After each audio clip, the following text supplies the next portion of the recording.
So this is a little different from what I would normally do, but it's the middle of December and it's a little tougher to find things to talk about.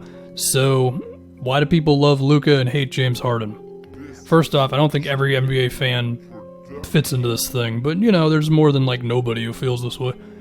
So, part of it is some people would think part of it is that everybody's actually racist. And you know what? They're probably right on some level, that there are some people who are either consciously racist or unconsciously racist who love Luka and hate Harden, and there you go. I don't think that's everybody, though. I think a lot of this comes down to watching them play and other things, I would say the other factors would be like the fact that Harden's been around a lot longer than Luka has, the fact that Harden has had some playoff disappointments, and that usually gets people to sour on you, and Luka has not had that yet. We assume he's going to, because literally every star player ever has had playoff disappointments. And also the Rockets with the whole complaining about the refs in the Warriors series, and then the thing a couple days ago with the Spurs game, and all that stuff, combined with the fact that Harden is probably a little fishier for fouls than Luka. I mean, Luka definitely fishes for fouls, but with Harden it's a little more of hooking on arms. It's a little more of exaggerating the Euro step and bringing his arms really, really high, and Luka does those things too, and I guarantee you Luka's going to do more of it, but it's a little more there with Harden, I would say. And when you combine that with the fact that people have been watching that for however long Harden's been doing it, 5 years, 6 years, whatever, it can be, I guess, a little annoying. That's how some people would put it. Also, the Rockets are not doing themselves any favors when they've done all this complaining about referees stuff, about the Warriors series, this thing with the Spurs game the other day. Granted, the basket should have counted, yes, but the whole potentially redoing the last 7 minutes or whatever, like that's a lot. So, yeah. Now, I do mainly want to keep this about play style though. And it is a little tough because if you look at a whole bunch of numbers, usage rate, shot attempts, free throw attempts,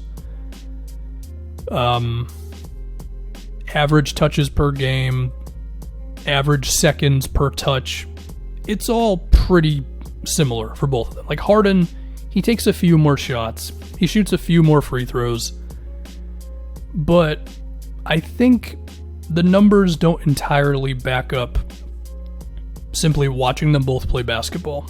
Now, I think for one, it's not just a dislike of Harden, it's also a dislike of the Rockets in general, because they're the leaders of the shoot a million threes club, and, the three-point shot has had some discussion in the past few years, is one way to put it. I mean, they're shooting 46 threes a game this season. Granted, number 2 is the Dallas Mavericks, shooting about 41, so they're not too far behind.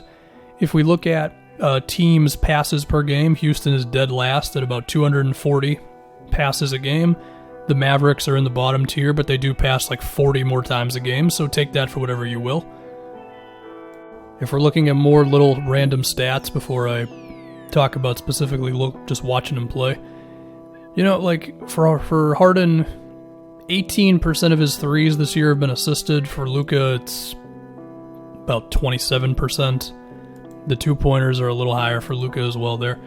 But I think another thing is, with Harden, it's a lot more of just strict ISO, where it's, okay, give me the ball, and I'm going to go work one-on-one, space the floor out for me. If somebody brings a double or whatever, I'll throw you the ball.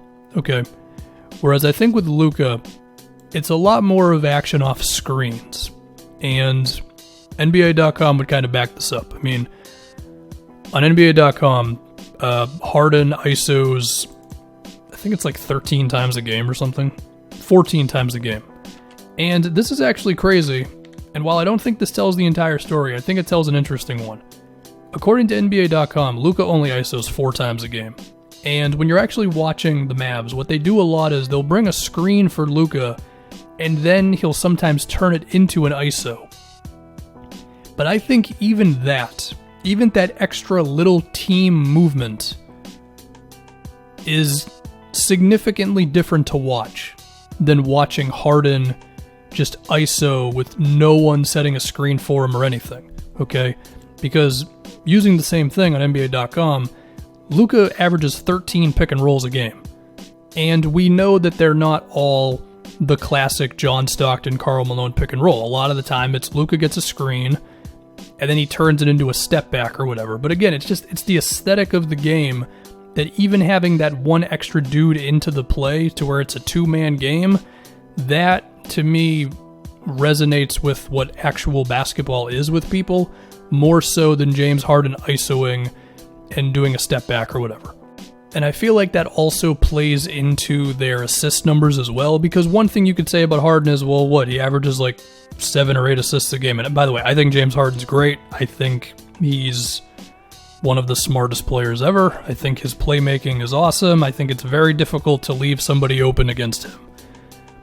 But the difference is, when it's an assist coming off of an ISO and an assist coming off of a screen, again, it just plays into the whole, like, team working together, not just one guy and 4 other guys thing.